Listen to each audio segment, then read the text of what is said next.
Hi, I'm Sharon Landon, and welcome to Old Asian Lady. Today, my guest is Helen Lee. She is a Taiwanese American who immigrated to the U.S. with her family at age 6. She shares some of her challenges of moving to the U.S. and how she ended up totally embracing American culture and life.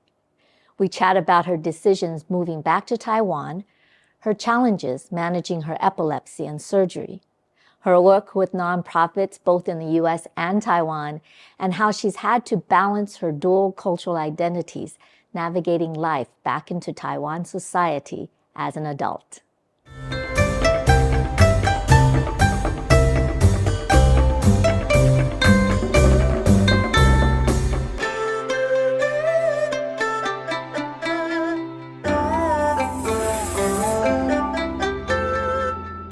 Helen, thanks for stopping by today. Not a problem.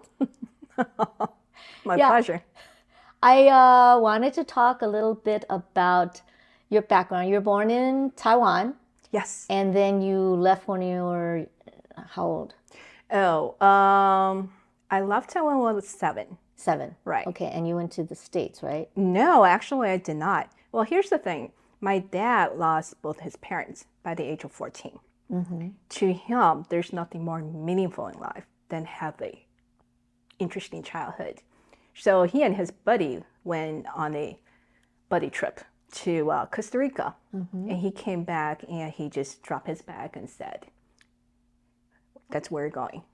Wow. Costa Rica, I have no idea where Costa Rica was. And he was just like, well, there's going to be a lot of monkeys, a lot of lush, a lot of something you will appreciate. So he actually wanted to just leave Taiwan, go to Costa Rica. There wasn't any specific reasons? Well, I think what it is, it's back in the 60s, 70s, and into the early 80s. Taiwan was one of the 4 Asian tigers. Asian tigers means it was the Singapore, the Hong Kong, the Korea, and Taiwan because of the its economic boom. And as we know, when economy surpluses the average, it creates a lot of social issues. And I remember kidnapping was a big issue here in Taiwan. I mean, it was all over the news at the time. I mean, we're not super wealthy, but my dad started with nothing. Mm-hmm. So at that time, he just felt, this is not where he wanted his kids to experience the best childhood ever. Mm-hmm. So he plucked us and put us into a rainforest setting, just for 1 year. Just for 1 year. Okay, so that's interesting because I never thought about, because nowadays when we think about Taiwan, Taiwan is so safe compared to that's right. But back then there was actually kidnappings and stuff of people that had a little bit money or something. I mean, you said your dad wasn't wealthy, but right, and it just, I think it's all over. As this issue happens all over the world, when you have different class, when you have the wealth and not so wealth. And so it just that there was something that was happening here. So we all of a sudden ended up in Costa Rica. Yeah, so how was that like? I mean, Costa Rica. My gosh, Taiwan. Costa Rica 40 years ago, it's definitely way different than how it is right now. Mm-hmm. But understanding that every morning, my mom will be screaming because the monkeys will be coming over and help themselves, and then also the toucans. The toucans, okay. The iguanas. Oh. I mean, we're talking about populated. But the toucans, is it because they made a lot of noise or? I mean, I just love the toucans because of the big beak. But most importantly, my dad actually put me into a local school while my brother was in the American school. I mean, you walked in with this tinted roof classroom, and what we loved the most was raining. Because kids, come on, just being kids. And the raindrops start to hit the tinted roof and would just create a loudness. I mean, it was the best childhood ever. And the kids over there have no idea what Hello Kitty was. And so they were like oohing, ahhing over my backpack because it was Hello Kitty backpack. Oh, you had Hello Kitty back then too? I know, I was brainwashed very early. Really? I didn't know Hello Kitty's been around that long. But I think it started in 1973. Really? So when you guys moved over there, what your dad just, he You guys rented, or your dad bought a property there, or We what did you? immigrated there. Okay. We immigrated there, and we bought a house, and it was a ginormous house because he bought it in cash with US dollars, currency at the time. So yeah, it was very interesting. We ride horses, we go to the beach, we pluck turtles, like by the 10th, and then just take it home. And it was a gift that my dad could ever possibly give us. Wow, that's really cool. So you learned the language, or you learned Spanish? So, Do they speak Spanish there? right, I actually learned to speak Spanish before English. Okay. So unfortunately, the time comes when my dad was like, now it's time to get properly educated. It's a heaven. It's lovely, it's crime-free, but it's time. So he unplugged us and brought us to Los Angeles. And I ended up in Pasadena. Pasadena Elementary School at the time was kind of like shaking their heads on the first day of my walking in, because I was running around speaking Spanish, and the teacher would try to, they were trying to figure me out because I look Asian, but yet I was speaking Spanish in a word of English. So they were asking me something, and I was just shaking my head. I'm like, no entiendo. I don't understand. So at the end, I think they put me down as Peruvian or Bolivian because there was a lot of Japanese descendants down at the South America. So I just, but it was funny. So for a little while, I was a little South American. So then what was it like then for you? Because, within 2 years, you were in Taiwan, Costa Rica, and now LA. What was it like, aside from not being able to speak English in school? It was Do you heavenly. remember? It was heavenly. Really? Well, because I was such a young age, and children, we learn very quickly. And, I don't remember a whole lot negatives about it, other than that, yes, all of a sudden, we're in transition. But what I felt was my parents. I realized they were sacrificing. I mean, my mom, she was already wearing Christian Dior back in the 70s. And then all of a sudden, due to language barrier, due to visa issue, they actually start working at a hardware store. They had to get a regular job. Right. And not be carded. So then, it was a learning experience. Oh, and not be carded. Oh, so you mean you guys went in there initially as illegally? Okay. And then somehow my mom was able to get her green card. But I was so young, I don't know the details. Right. But I do remember, it's almost like going from one end down to the next. And we understand that we're all doing this because of our education. To live the American dream, I guess. I guess your mom probably was mom and dad were probably more affected by the move initially than you guys, because they had to go from Gucci or Christian Dior to working at a hardware store. Actually, it was manufacturing. So you grew up in LA? How old were you? Until I finished my 7th grade.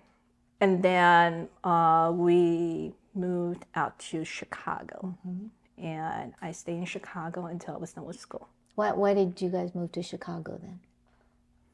Honestly, it was overpopulated with Asians. That was my parents' take. You mean LA was? Right. California. Okay. California was. In overall. And I was in junior high. My brother just started high school. And he made friends with the Taiwanese and the other Asians. And my parents just felt that that wasn't the purpose of this whole project.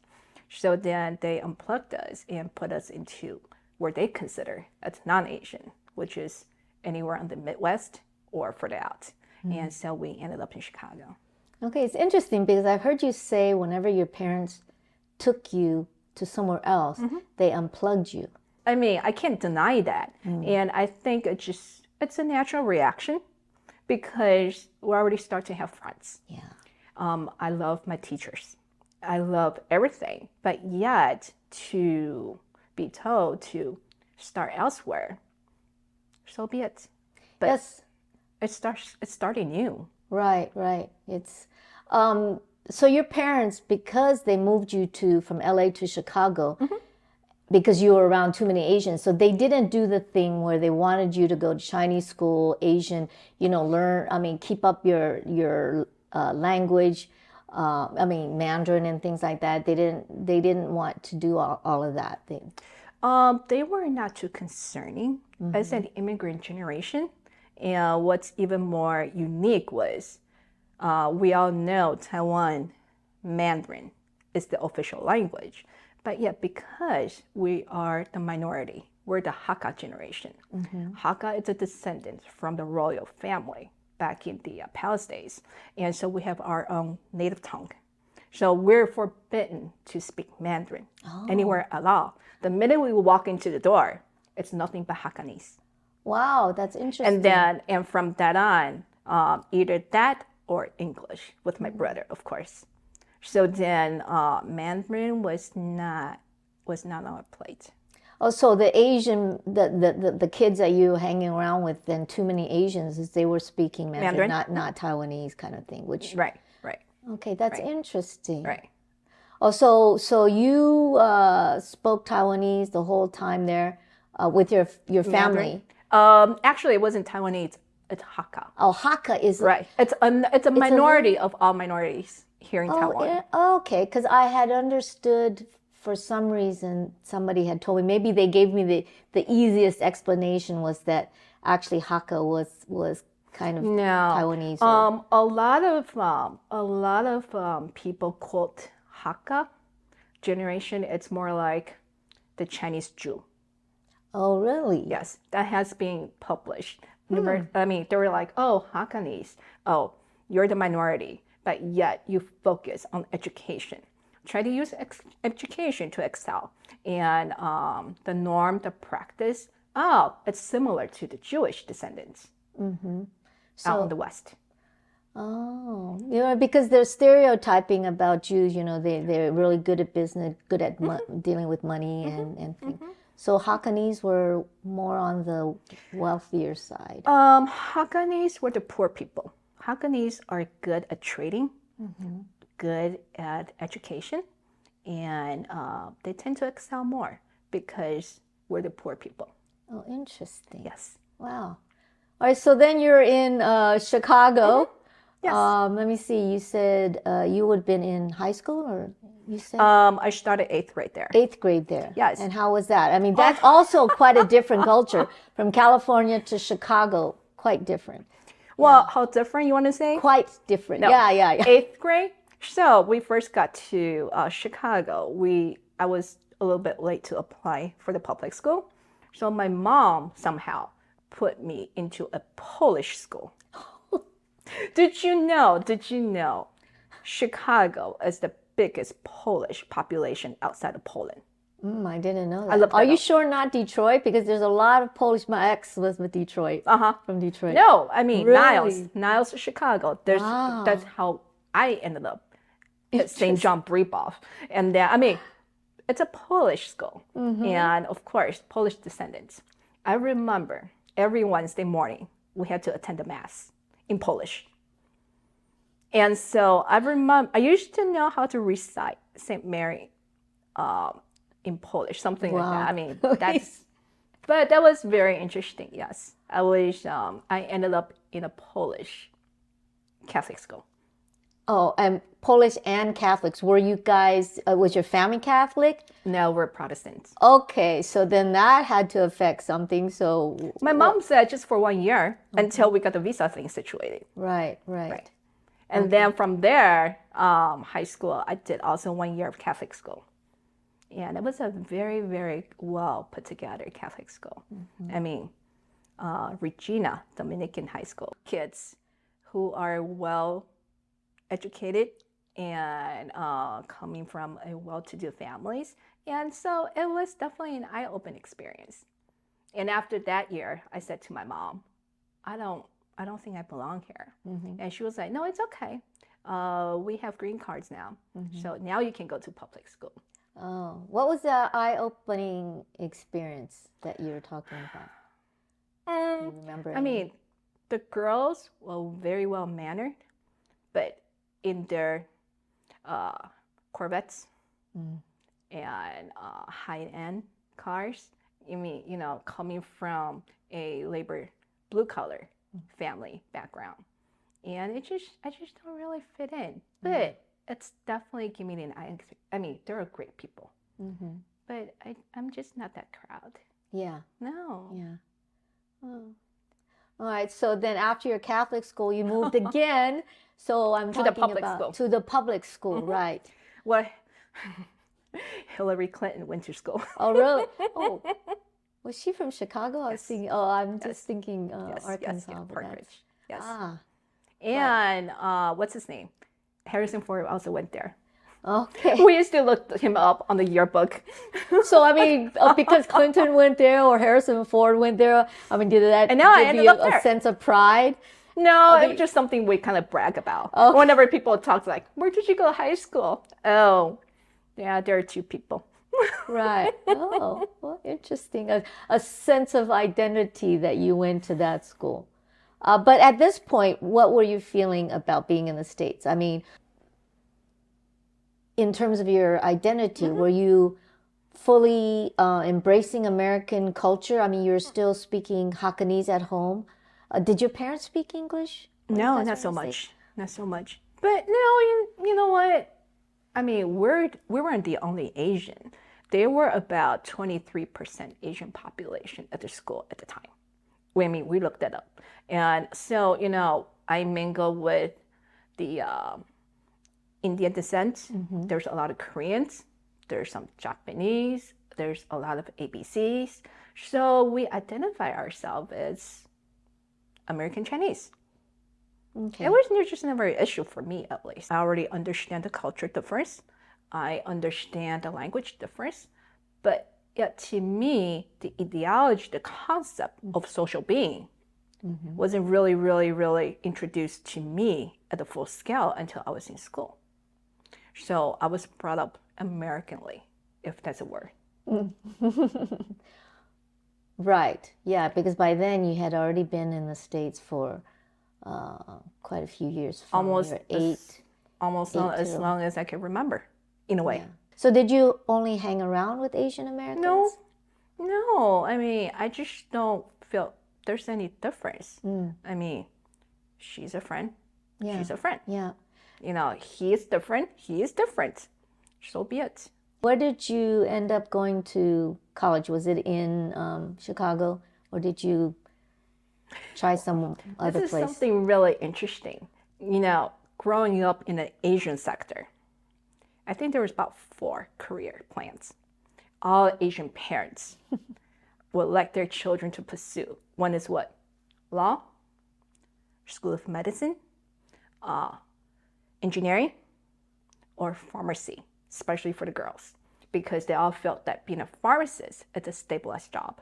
Being as a female, you will eventually put your house, your home, your future, your husband, your children as the number one priority once you start to get into the marriage age. So become a pharmacist is the best and most secure career for Asian women.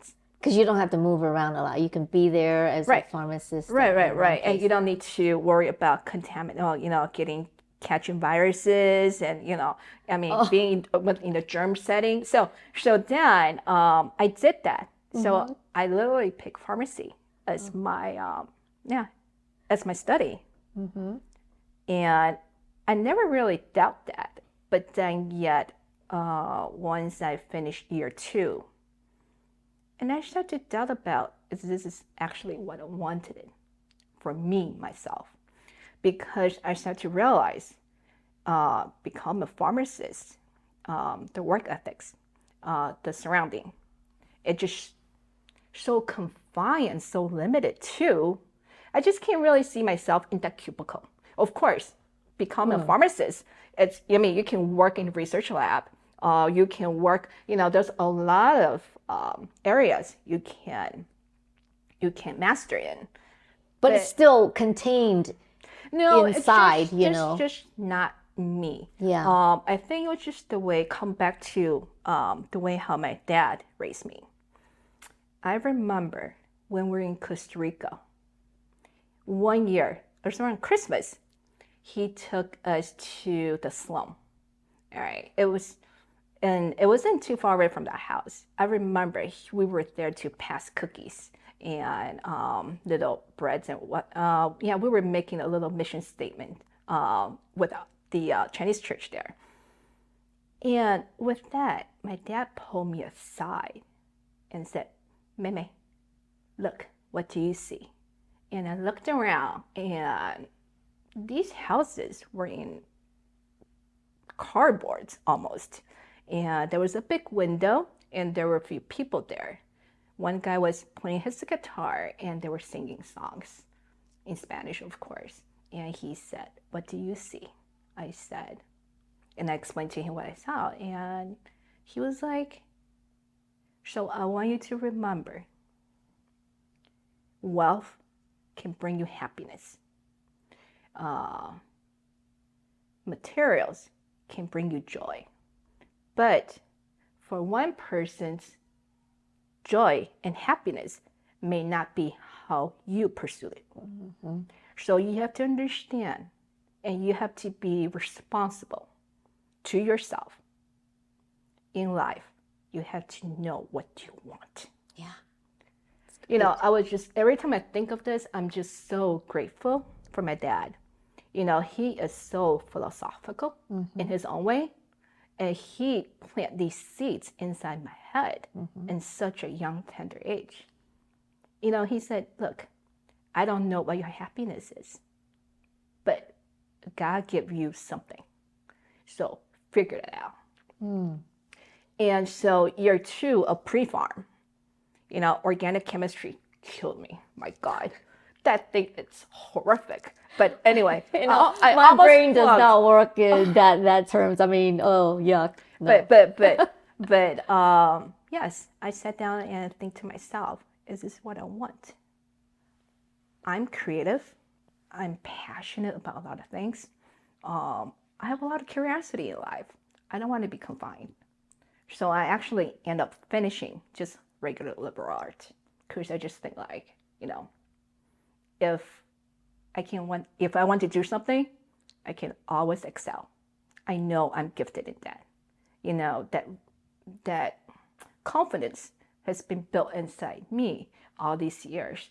My dad set up really good model, and my mom too. So yes, so I did not finish my pharmacy. I just went ahead and did a change and just finished with regular liberal arts.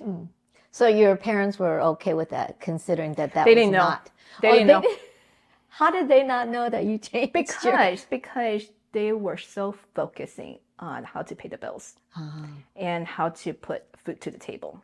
And it was my brother who instructed me how to ask for grants, how to get scholarships. And I mean, I got accepted to Georgetown, but first of all, it's out of state. Secondly, we don't have that kind of money. But you would have gotten a scholarship. But you no, I did not get. I did not. I got accepted. You got accepted, but I did not get a scholarship. Right. So I thought to myself, you know what? If I could do state, well, if everybody can do state, so could I. You know, the tuition it's like a fraction of. So I ended up at UIC, which is University of Illinois. On a funny note, What? There's another name for UIC. University of Indian and Chinese. But that's all you see on campus anyways. Really? An Indian guy told me that. Oh, really? I mean, so when did your parents find out that you didn't finish pharmacy school then? I don't remember.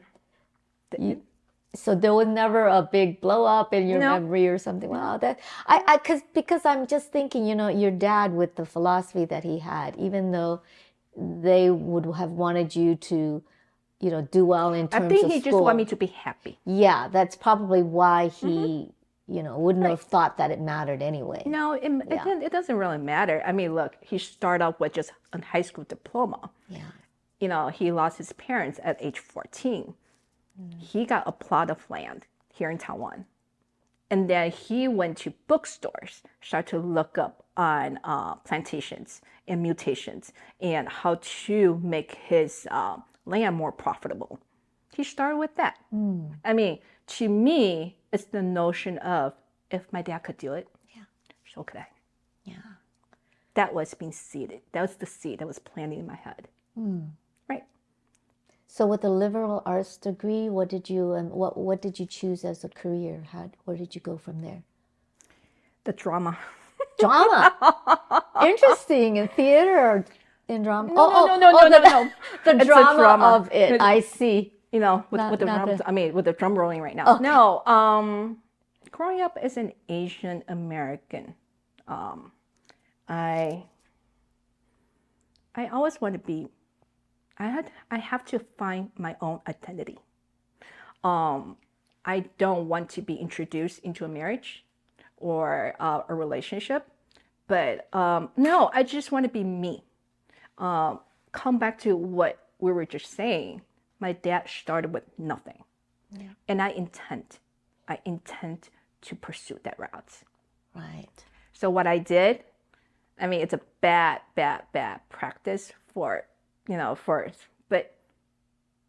I left the house with a note the day after Thanksgiving. I went to the bank, withdrew $3,000. Oh, your own money. Of my own money. I took my Civic and I drove across the country. I stopped by at a place called Toledo, Ohio. I camped out at one of the cheap motels. Wow. I have no idea what I was doing. All I know is I need to make that move or I'll regret it for the rest of my life. I need to be able to be me. So, I totally understand what you're saying. So what part of it that you didn't feel like you could be you in Chicago? Was it just like a burning thing that you thought about this whole time and you were worried about it and thinking about it, that you wanted to strike out, and you read all those books about how people in the US, they moved west? I mean, what was that burning thing I understand that you did it. I think it could be a little bit due to culture. It wasn't rebellion or anything. It's not rebellion, but it's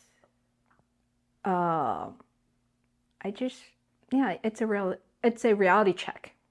I don't want to be just like any other ABC girls whose parents put everything before them, introduce them to a relationship for them to pick from. No, I want to start with nothing. So are you thinking American or you're thinking your dad Taiwanese at this point? I think it's a mix. Yeah, because it's interesting, You know how like the American culture, we're like, okay, now you're age 16, you're 18, you're off on your own. I think it would be kind of hard for me to do that in that setting. And I want to do that. So it's the Americanness. Challenge yourself, yeah. Yes, it's the Americanness.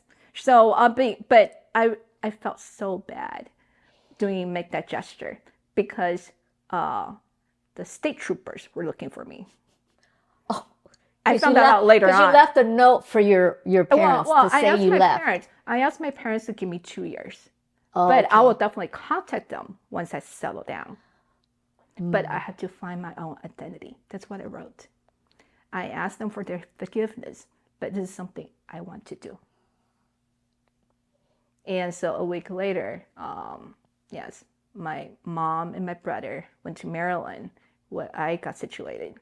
And I was sleeping on the floor of a new apartment and looking for jobs. And so my mom did the only thing she could do. She bought me a mattress. That was the only thing she could do. I know. I'm sorry, Mom, but I still feel bad about it. So you had went from Toledo to Maryland, and you found yourself an apartment. Do you know why Maryland? No, I don't know why. That's as east as I could go. Oh.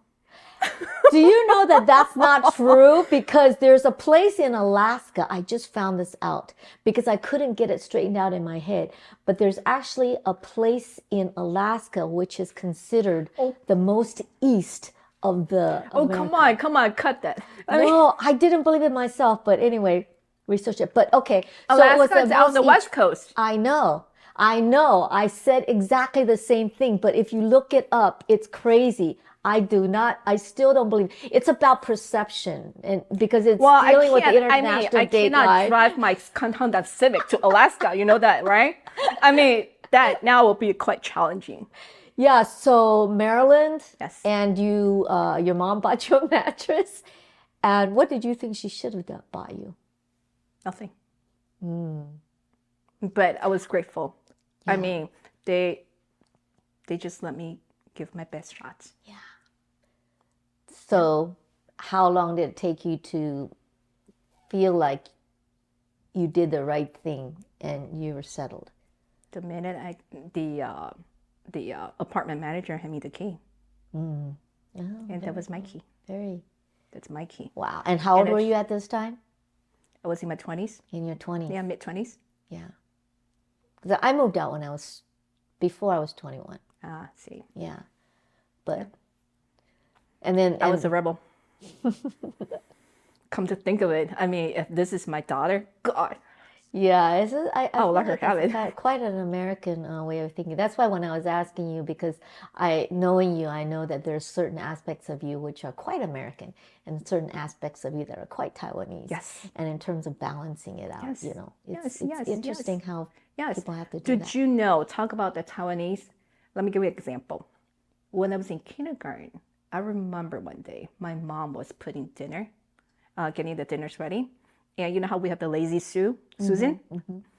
And I remember standing there. My mom said, Mimi, look, put the foods here, this and that, and put the leftover from the day before. Put that in front of your seating. And I remember whining to my mom, yeah, but I don't want to eat that. And my mom was like, who said you had to eat it? I'm just showing you, because this will become useful once you start to have your own family. Most likely, and there's a possibility, you'll be living with your in-laws. Just remember, small gestures means a lot. Put the least favorite in front of you because they will love you more. That means you are respecting them and you're considerate. And so just do that. It's a small gesture. But you don't have to eat it. Everybody else will eat it for you. You know, that's the culture difference that is being introduced to. So I get the big benefit from both ends. You know, I am independent, yet I'm considerate. Is that opposite benefit and considerate? I find that a mutual zone. Yeah. It's different thinking. Then you're in Maryland and you found a job. Well, Yes. What type of jobs were you really actually looking for? I end up working and representing the Nonprofit Federation. Nonprofit Federation is the federation representing nonprofit charities in the U.S. Believe it or not, there are approximately 11 million American, people, 11 million population that work within and also related to nonprofit sector. It's such a big arena. Yeah, it's so I am still very, very grateful to be so fortunate to be able to become a part of the nonprofit industry. I mean, it was definitely an eye-opening experience for me. I mean, the office is a block from the White House. And not only that, this is the tip of the umbrella. Federation represent the nonprofit industry in the membership services. It does advocacy through the lobbyist attorneys. And then we do education through conference events and seminars and workshops. And most importantly, it's a networking opportunity as well. So me diving into that arena, it's like definitely a wow. Yeah, you go straight into politics. You guys were talking about lobbying and being right there in the U.S. You were Right. involved. I started off working as a manager and eventually become the director. And at the end, I actually become the senior director representing the Nonprofit Federation. It was definitely a blessing because I'm so exposed to the DC sector, the corporate sector, the congressmen, the senators, they come in because what we do, I mean, we advocate. I don't do the advocacy because our lobbyist does that. And talking about lobbyists, this is something I just realized. It's something unique in the U.S. where not necessarily other country has it as a permanent profession. It's a real job. People, I mean, we understand how we lobby for bills and laws, but it seems to me lobbyists, it's uniqueness of the America. Yeah, I don't know if in my mind a lobbyist has that great of a image, because I feel like lobbyists are there to get money for their organization, get money for whatever means it is that they want to, and it's a big money is a big thing rather necessarily than doing the right thing. I feel like right. Do you know what we are focusing on? Nothing more. It's in terms of nonprofit fundraising industry, postal. Because remember, we have a few market tactics. Majority of them is through direct mail because the U.S. is such a grand scale. So direct mail, postage rates, it's definitely a very sensitive topic. Could you imagine even if the Congress raises 1 cent to the postage rate? I mean, each nonprofit campaign could be millions of copies, millions of direct mails, the impact it will have on the nonprofit industry. So what the Nonprofit Federation were working so hard on at the time, it's how to examine ourselves. When I say us, 401c3, which is the nonprofit, from the rate hikes. That has always been the trophy because that's all the member wants, more than anything else. So at a point. So all the members that were in this organization that you were working with, that belonged to them, they were concerned about not being taxed. No, or postage. So postage only the increase. postage. Yes, they were only dealing with postage increase. That's already sufficient enough. I mean, we're talking about millions of dollars. Oh, so every nonprofit, because of the direct mail campaign. So that was what they were lobbying the senators of the Congress. In addition to other projects, of course. Right. But postage rate. Interesting, right? Yes. I mean, people don't think. Right. It's just that unless you really dive yourself into this industry, you don't really understand how critical that is. Yeah. Postage hike, even 1 cent, if not 2 cents. What sort of stress and burden it will create, because nonprofit organization, it's money in and money out. And to cut costs means you can do more. Right. Yeah. So that was one of the things that the Nonprofit Federation was working on. But then not working because continuously nonprofit needs to be able to be in the same platform as everybody else. Marketing tactics continues to be created. I mean, I remember one year we were sitting there and they were like, now there's a thing called QR code. I'm like, what is that? And they're like, I don't know. We don't know either, but we need to figure it out. How can we be applied? And now we start to get into this whole QR code thing. Right.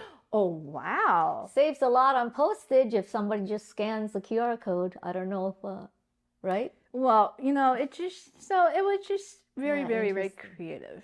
Yeah, And so on the forefront of a lot of things in that's DC. right. But of course, I mean, this is just a small fraction of what the Federation was doing.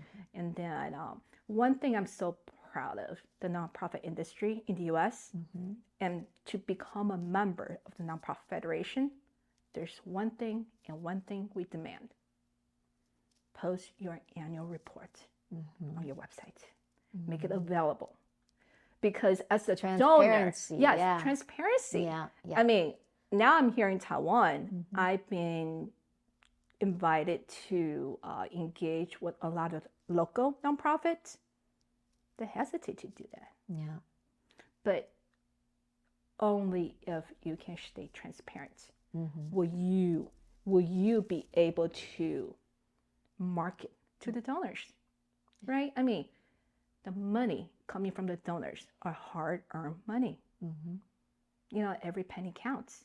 And even with the transparency that's supposedly out there in terms of, you know, the financial stuff, there's still a lot of nonprofits that there are scandals of how they, Yes. you know, ended up. So our seal, our logo, the membership logo of our nonprofit federation, well, the nonprofit federation I work for at the time, it becomes a seal of proof. That's what, because we don't care how you fundraise. We don't care if you make it or not, but we care about your transparency. Yeah. So what's some other differences, would you say, having worked both sides, Taiwan and U.S., in terms of nonprofit? Aside from transparency, what other things do you notice that are quite different? Because when I was working in Shanghai, and a lot of and we worked with corporations, a lot of the corporations, they were doing, especially Western corporations, they would always have, what is that called? Social responsibility department. Yes. Because they're very well used to having charity work or donations and things like that. But a lot of the local companies, they just didn't really understand it because it was not something that within the culture, ideally, people that are not within your group of family, of friends necessarily, it wouldn't be thought up as much as, you know, helping them, donating, helping them. So the idea at that time, I was there in 2001 already, 2000. Did you say it's China? different. Yeah, in China.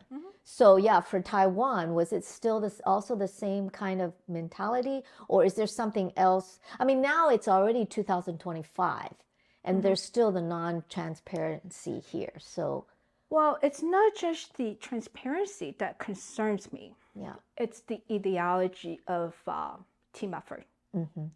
The Asian culture that I'm seeing here, it's more of do not engage, do not team with other people because this will prove your weakness. yeah, You are able to sustain on your own, even though it's a little bit shaky, but you know, just stick to it because it's the face, save the face. I have to say something. Remember back in 2008, we have the financial crisis. I mean, that was the scary year for a lot of it's for the whole world, actually. Yeah, I was living abroad at that Now, time, yeah. the thing is, we didn't really impact it until a few months later. You know why? Because we start to notice our members are flagging their red flags because donation monies are not coming in. Understand this. When you are being furloughed because the company is having financial issue and because it's, you know, this is the domino impact of the crisis. If you start to have trouble putting food to the table, would you ever prioritize donating as the number one priority. Of course not. Yeah, so what you're talking about is most of the donors that were part of Everybody. donating is Yes. not necessarily, it's just people, not necessarily Right. corporations that have social responsibility. So that affects it quite a bit. Yeah. I mean, that becomes the domino impact. And Yeah. all of a sudden, donation money is not coming in. And the reason, whole point of staying transparent, it's technically, it's a nonprofit industry. Right. Meaning, $100 comes in, you go out 99.5. Right. So it's a constant flow. And all of a sudden, the revenue, the income, the donation stopped because of the crisis. And yet you continuously have to find a way to continue your project and work. So all of a sudden, all the CEO will frantically reaching out to us saying, what's this?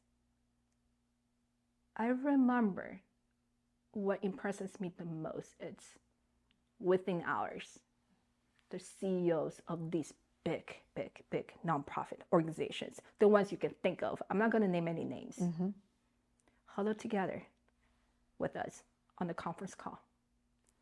You know, technically they're competitors. Yeah. Because donation money, it's money. Yeah. You know, it's a big piece of pie. And so, but all of a sudden, they're willing to huddle together and say, what are we going to do?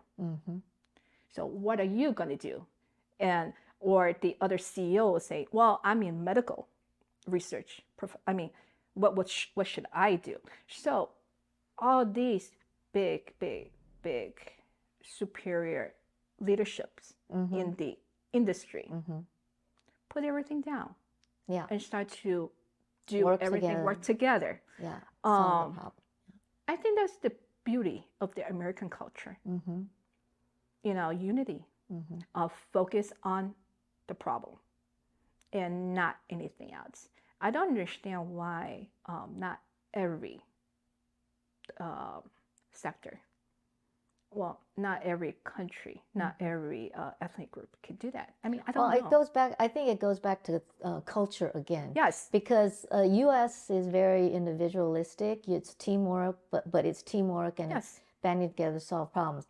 Whereas in Asia, it's mostly group oriented. You do stuff for within your group, and it's not been a nonprofit sector has not been necessarily around in Asia as long too. But then there's also other reasons why people start nonprofits. I mean, in Taiwan, I mean other places too, but in Taiwan, I find that there's other reasons that the main reason is not necessarily only to help people. So, yeah. So you see the difference in terms of how people collaborate or don't collaborate with foundations here. Right. Yeah. I mean, this is when I have to put my pen down and say, wow, you people really show us the good example of what's called a true leadership. Right. Yeah. So, I always remember that. So Taiwan has a long ways to go then. Do you think that it's something that can work? I mean, do you see any changes from the time that you first started working with or interacting with nonprofits here, that there's change? Taiwan local, because there are nonprofits set up by foreigners. Right. Or people who are Taiwanese or nationalities that have come back to Taiwan with other influences, U.S. or Europe, and things was more westernized. Right. But so what happened was, after I learned, experienced the concept of nonprofit fundraising here in Taiwan, I sort of resent that at the personal level. So I really sit down and think hard about this, because nonprofit is such a saint arena. I mean, the wellness, the goodness of the purpose is so well respected, and this is something I love truly about. And I thought to myself, you know what, when I resigned from the DC office, from the Nonprofit Federation back in 2011, because my husband had decided to bring me here to Taiwan to be closer to my most recently retired parents. and secondly, because I have some medical issues. But then I thought hard to myself of the speech I addressed to the crowd. I remember I said something like, it has been a privilege to service the nonprofit industry from the top of the peak of the summit, because my role play is actually executing to the CEO of the big nonprofit industries in the US, and then they carry forward like that. I said to myself, in the near future, when I'm out in the Asia, I hope I have the privilege to be on the front line. Maybe this will come in a full circle. And with that being said, I said to myself, you know what, why not? Maybe I should stick to my statement. So I started to volunteer to the locals. So there's a platform not too far from my house. It's called Little Sunshine. Little Sunshine is an after-school program put together by the congregation that I was attending. And as a group, there's about like 60 kids at the time, from first grade to junior high. And there are a few criteria. You need to be either single parents, mixed race, or coming from poverty. Having poverty support. So then, so I just sing myself in and work with these children. To them, I'm their teacher, technically. I'm their teacher. But to every kid, it's a little bit different. To some kids, I'm his mom. To the other girl, I'm her dad.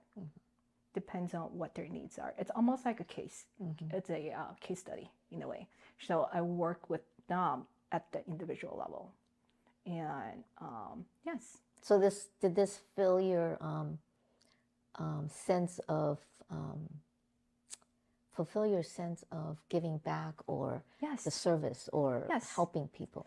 And especially, I'm keeping my promise to myself. Because of the statement. Of the statement I made.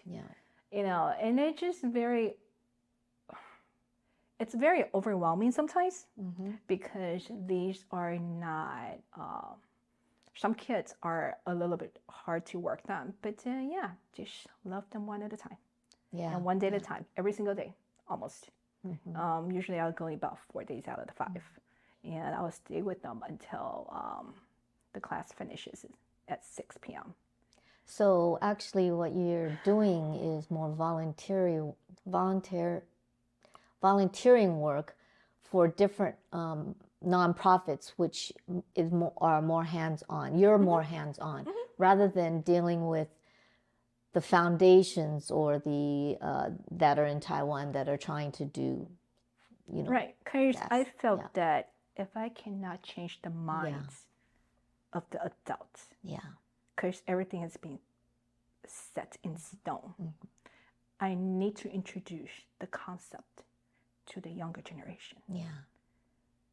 So that they will have a comparison. They will understand that's not something being introduced here. And kids buy that. And kids are smart. Because they're actually feeling it themselves. Based on. So I need to spend a lot of effort trying to make them respect me and like me. And take my words. Because I will introduce them ideas. And so that, and I always ask them, think about it. Think about what you said. And if you think it's okay, apply it.